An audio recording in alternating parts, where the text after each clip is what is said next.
Guys, what's up? Welcome back to the video, and today I'm going to be talking about confidence and how you can start implementing certain techniques into your day-to-day to make yourself come across as a more confident person. Now, before the video starts, I'd really appreciate it if you could hit that subscribe button, make sure you share the video, and make sure you hit the like button. That helps the YouTube algorithm to get this video out to more people. So confidence can be a daunting thing.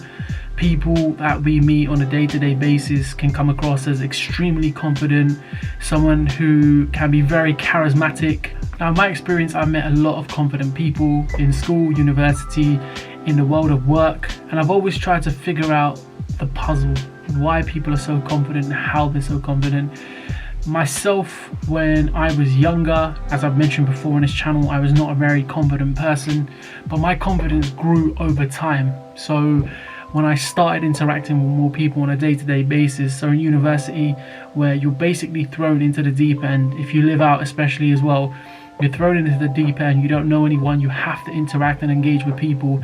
And I remember I sat myself down in my university halls on the first night. I was the same shy guy for the last 19 years, and I said to myself, this is it. I'm either going to knock on everyone's door and ask them what they're up to tonight, or I'm going to just sit in my room and just be that same unconfident person that is never going to get to know people or talk to anyone or ever be confident again. And that was the best thing I ever did, was to knock on everyone's door in my hall and ask them what's going on tonight, what are we doing.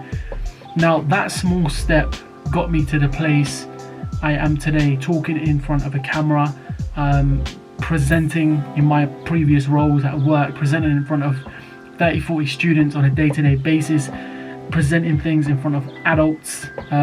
So it's pretty mad to have gone through what I did early on into my university life to get to where I am now. And some people have had that confidence since day one, so there'll be the kid in the park that will talk to a random kid. I would never do that. And I'm not sure what the reason was. I mentioned anxiety before, but I'm not sure if that contributed to me not being very confident. Who knows? All I know is that to be a more confident person, you have to try. Now, you can live in a shell, you can just do your thing, but if you want to be confident, you have to do something about it. You can't just expect confidence to appear out of nowhere. Confidence can be body confidence. So if you're a little bit overweight, you're not feeling yourself, you're not really, liking the way you look, going to the gym or eating healthily and getting into shape could make you a more confident person. A haircut can make you a confident person. But the best thing to do is to start talking to people, start engaging, start asking questions, start watching YouTube videos like this and see what people's experiences are. Like, as I said, I've started talking in business environments now and pitching plans and things like that, and I would never have been able to do that age 16, 17. A, because of my lack of experience and knowledge, but B, because I wasn't a confident person. Now, what I've learned from being confident is it can be a little bit overrated at times. Confidence can sometimes be mistaken for cockiness and arrogance. Now, don't get me wrong, there's hella people out there that are cocky and arrogant, but you can be a confident person and not be cocky and arrogant. Those things are not linked. A confident person is someone who carries himself well and who's able to communicate effectively. Someone who's cocky and confident is someone who brags and boasts about themselves and tries to belittle others.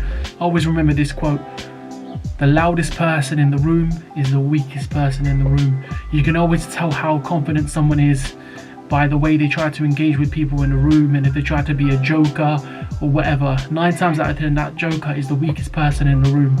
Not all the time. I met some nice people out there that are jokers, but they're not weak, they're very mentally strong.